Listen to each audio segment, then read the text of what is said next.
آئینی فرض ہے اور وہ آئین کے مطابق اس کو پرفارم ہونا چاہیے، کسی کی خواہش کے مطابق تو نہیں ہونا چاہیے۔ آپ خود سوچیں، اگر آج خدا نخواستہ عمران خان ہوتا اور اس کے ہاتھ میں یہ پاور ہوتی آئین کی، تو کسی سے مشاورت کرتا ہو؟ تو یہ تو جو ایک ایسی چیز ہے، اور یہ چیز جو ہے یہ پریزیڈنٹ صاحب نے بھی جو ہے اس کا ذکر کیا ہے، اور میرا خیال جو ملاقات ہوئی ہے اس کے بعد بھی جو ہے انہوں نے یہ کہا ہے کہ ہم سے مشاورت ہونی چاہیے۔ کس سے مشاورت ہونی چاہیے؟ خود کہتے ہیں کہ یہ ہمیں جو ہے الیکشن کمیشن کا نام جو ہے فلاں نے دیا تھا، فلاں نے دیا تھا۔ اس وقت جب مشاورت ہوتی تھی تو ان سے نام لے لیتے تھے، اب کہتے ہیں ہم سے جو ہے مشورہ کرو۔ کس سے مشورہ کریں؟ ان کے تو نہ لے کے آن دیں۔ عمران خان کا اس وقت جو ہے نا پرابلم جو ہے وہ نہ اکنامک ہے، نہ اسٹریٹجک ہے، نہ ملک کی سیکورٹی ہے، نہ کچھ بھی نہیں ہے، نہ کانسٹیٹیوشن ہے، نہ کچھ اور ہے۔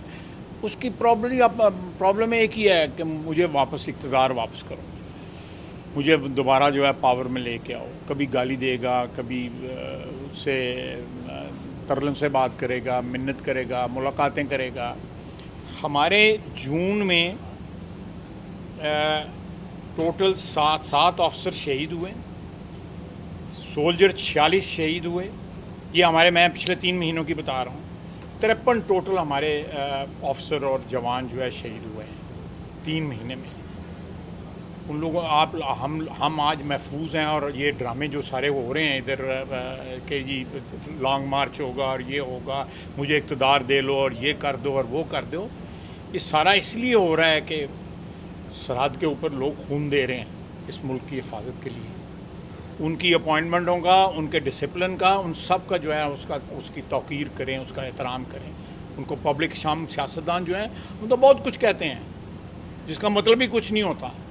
یہ الفاظ جو استعمال کرتا ہے فوج کے لیے، ٹھیک ہے، ہمارے ماضی میں ہم نے فوجی حکمرانوں کے وقت الفاظ استعمال کیے ہوئے ہیں، اس وقت فوج سیاست میں تھی، لیکن آج جب اقتدار چھن گیا تو یہ ان کے آپ لوگوں نے سوشل میڈیا کے اوپر چڑھایا ہوا ہے کہ یہ کیا کہتا تھا فوج کے متعلق، کہ ہم ایک پیج پہ ہیں، ادھر جفیاں نہیں سن مکدیاں ہی ہیں، اب جو ہے گالی دیتا ہے اس کو۔